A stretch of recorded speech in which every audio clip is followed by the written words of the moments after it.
Assalamualaikum warahmatullahi wabarakatuh.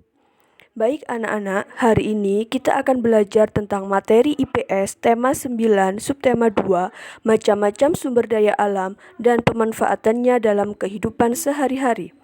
Pengertian sumber daya alam. Sumber daya alam atau biasa yang disingkat SDA merupakan segala sesuatu yang berada di alam yang dapat dimanfaatkan oleh semua makhluk hidup untuk memenuhi kebutuhan hidupnya.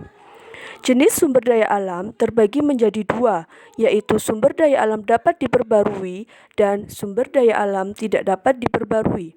Sumber daya alam tidak dapat diperbarui terbagi menjadi tiga, yaitu sumber daya alam bukan logam, sumber daya alam logam, dan sumber daya alam industri. Yang pertama, sumber daya alam dapat diperbarui merupakan sumber daya alam yang dapat dihasilkan kembali meskipun kita telah menggunakannya. Sumber daya alam dapat diperbarui tidak akan habis jika kita mengelolanya dengan baik. Contohnya, hewan, tumbuhan, air, tanah, dan udara. Sumber daya alam tidak dapat diperbarui merupakan sumber daya alam yang tidak dapat dihasilkan kembali. Terbagi menjadi tiga. Yang pertama, sumber daya alam logam. Contohnya, dari gambar yang paling kiri adalah emas, timah, dan mangan. Sumber daya alam yang bukan logam, contohnya batu bara, minyak bumi, aspal. Untuk sumber daya alam industri, contohnya berlian, gipsum, dan belerang. Berikut adalah contoh tabel tentang jenis sumber daya alam tidak dapat diperbarui. Sumber daya alam bukan logam, contohnya adalah aspal, batu bara, gas alam, minyak bumi.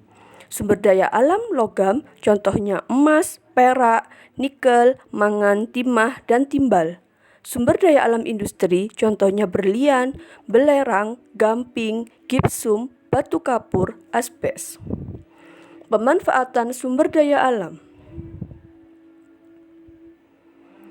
Berikut beberapa contoh pemanfaatan sumber daya alam dari hasil pertanian, perkebunan, peternakan, perikanan, dan pertambangan. Yang pertama adalah hasil pertanian. Contohnya ada padi, jagung, gandum untuk makanan pokok, kacang kedelai untuk bahan baku pembuatan tempe, sayur dan buah sebagai sumber vitamin dan protein nabati. Hasil perkebunan, contohnya kelapa sawit untuk minyak kelapa, kopi, coklat untuk minuman, karet untuk pembuatan ban, tebu untuk pembuatan gula pasir, dan kina untuk pembuatan obat malaria.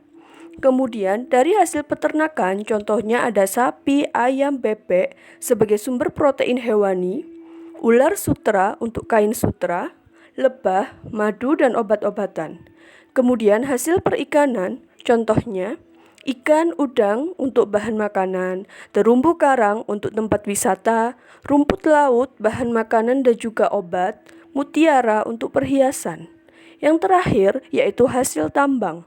Contohnya minyak bumi, batu bara untuk bahan bakar dan sumber energi, emas, perak untuk perhiasan, pasir, marmer untuk bahan bangunan, dan aspal untuk bahan dasar infrastruktur.